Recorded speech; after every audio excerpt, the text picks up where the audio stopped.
పంచాయతీ ఎన్నికల సాక్షిగా బీజేపీలో కేంద్ర మంత్రి బండి సంజయ్, ఎంపీ ఈటెల రాజేందర్ మధ్య విభేదాలు మరోసారి బయటపడ్డాయి. గ్రామాల్లో సర్పంచ్ అభ్యర్థులుగా ఈటెల, బండి వేరువేరుగా బలపరిచిన అభ్యర్థులు పోటీలో నిలబడటం, ఈటెల వేరు బీజేపీ వేరు అన్నట్టుగా బండి వర్గం సోషల్ మీడియాలో పోస్టులు పెట్టడం చర్చనీయాంశమైంది. తాను బీజేపీ ఎంపీనని అవగాహన లేని పిచ్చోళ్లు పోస్టులు పెడుతున్నారంటూ ఈటెల కామెంట్స్ చేయడం హాట్ టాపిక్ గా మారింది. ఇదిలా ఉంటే హుజురాబాద్ సెగ్మెంట్ లో తొలిదశ పంచాయతీ ఎన్నికల్లోని ఇద్దరు నేతల మధ్య పంచాయతీ తీవ్ర స్థాయికి చేరింది. ఇక రెండో మూడో విడతల్లో పార్టీ బలపరిచే అభ్యర్థులు గందరగోళంలో పడ్డారు. ఇక దీనిపై మరింత సమాచారాన్ని మా ప్రతినిధి భవిత లైవ్ ద్వారా అందిస్తారు. భవిత, చెప్పండి, అసలుకి ఇటు పంచాయతీ ఎన్నికల్లో బీజేపీ ఓటమికి గల ప్రధాన కారణాలేంటి? అలాగే చూసుకున్నట్టయితే ఎందుకు ఇటు సంజయ్, ఎంపీ ఈటెల రాజేందర్ మధ్య విభేదాలు మరొకసారి బయటపడ్డాయి? దీనికి గల అసలు ప్రధాన కారణాలు ఏంటి? అప్డేట్స్ ఏంటి?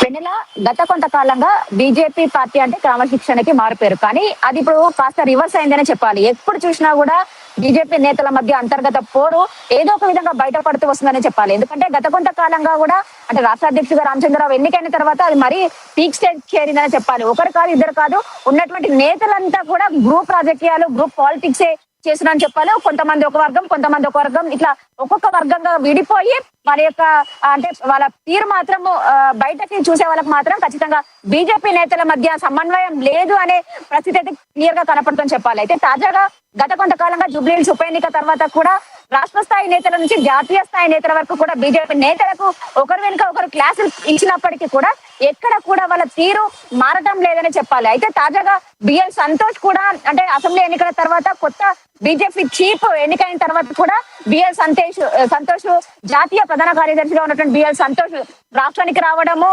అంటే శివార్లో అంటే నగర శివార్లో ఒక మీటింగ్ ఏమో అక్కడ ఉన్నటువంటి నేతలందరికీ కూడా కొంత క్లాస్ పీకినట్టుగానే చెప్పారు. ఎందుకంటే బీజేపీ నేతలంతా కూడా సమన్వయంగా పనిచేయాలి, బీజేపీ కోసం పనిచేయాలి, బీజేపీ వర్గంగా పనిచేయాలి తప్ప ఈటల వర్గం, బండి వర్గం, కిషన్ రెడ్డి వర్గం అంటూ కూడా ఎవరు పని చేయకూడదు. ఒకవేళ మీకు ఇష్టం ఉంటే ఉండండి, లేదంటే వెళ్ళండి బాస్ అంటూ కూడా వాళ్ళకు కొంత అంటే ఏవైతే వాళ్ళకు కొంత వాళ్ళకు ఇష్యూ జారీ చేసేటువంటి పరిస్థితి కనబడుతుంది. అయితే ఈ నేపథ్యంలోనే బిఎల్ సంతోష్ ఇచ్చినటువంటి క్లాస్ సరిపోలేదంటూ కూడా తాజాగా ప్రస్తుతం పార్లమెంట్ సమావేశాలు జరుగుతున్న నేపథ్యంలో మోదీ అంటే ప్రధాని మోదీ వివిధ రాష్ట్రాల నేతలతో అంటే మీటింగ్లు నిర్వహించిన నేపథ్యంలో తాజాగా గురువారం కూడా సౌత్ రాష్ట్రాలకు సంబంధించి మీటింగ్ నిర్వహించారు. అందులో ముఖ్యంగా తెలుగు రాష్ట్రాలకు సంబంధించినటువంటి ఎంపీలందరితో కూడా మీటింగ్ నిర్వహించారు. అయితే ఈ మీటింగ్ లో ఏపీని చాలా ప్రశంసిస్తూ అంటే ఏపీలో పాలిటిక్స్ చాలా బాగున్నాయి, ఏపీకి కావాల్సినటువంటి నిధులన్నిటిని కూడా మంజూరు చేసుకుంటూ వాళ్ళ పాలన చాలా సాఫీగా కొనసాగుతుంటే తెలంగాణ రాష్ట్రానికి ఏమైందంటూ కూడా కొంత మోదీ అసహనం వ్యక్తం చేస్తూ బీజేపీ అంటే టీబీజేపీ నేతల పైన మండిపడ్డట్టుగా తెలిసింది. తాజాగా ఎందుకు గ్రూప్ పాలిటిక్స్ చేస్తున్నారు, ఒకరు చెప్తే వినరా, వినపడడం లేదా, ఎప్పుడు మీరు ఇలా పనిచేస్తూ పోతే ఎప్పుడు రాష్ట్రంలో అధికారంలోకి వస్తుంది బీజేపీ అన్నట్టుగా కూడా వాళ్ళ పైన కొంత ఆగ్రహం వ్యక్తం చేసిన సందర్భం కనబడుతుంది. అయితే తాజాగా అసెంబ్లీ ఎలక్షన్స్ ఏదైతే 2023 అసెంబ్లీ ఎలక్షన్స్ బీజేపీకి పూర్తి స్థాయిలో పట్టున్నప్పటికీ, బీజేపీ వైపు గాలి వీస్తున్నప్పటికీ కూడా ఎందుకు చేజేతులారా అసెంబ్లీ ఎన్నికల్లో అధికారాన్ని కోల్పోయేలా చేశారు, అధికారాన్ని చేజిక్కునే అవకాశం లేకుండా చేశారంటూ కూడా వాళ్ళ పైన మండిపడినటువంటి నేపథ్యం కనబడుతుంది. అయితే అది పోయిన తర్వాత కూడా అంటే పార్లమెంట్ ఎలక్షన్స్ లో కొంత పుంజుకున్నప్పటికీ కూడా ఎక్కడ కూడా బీజేపీని చూసి అంటే రాష్ట్ర నేతలను చూసి ఓట్లు పడలేదు. కేవలం మోడీ చరిష్మానే పార్లమెంట్ ఎన్నికల్లో పనికొచ్చింది అన్నట్టు కూడా అప్పుడు వార్తలు వచ్చినట్టు నేపథ్యం కనబడుతుంది. తర్వాత ఏంటంటే ఎమ్మెల్సీ ఎన్నికల్లో కావచ్చు పూర్తి స్థాయిలో బీజేపీ కొంత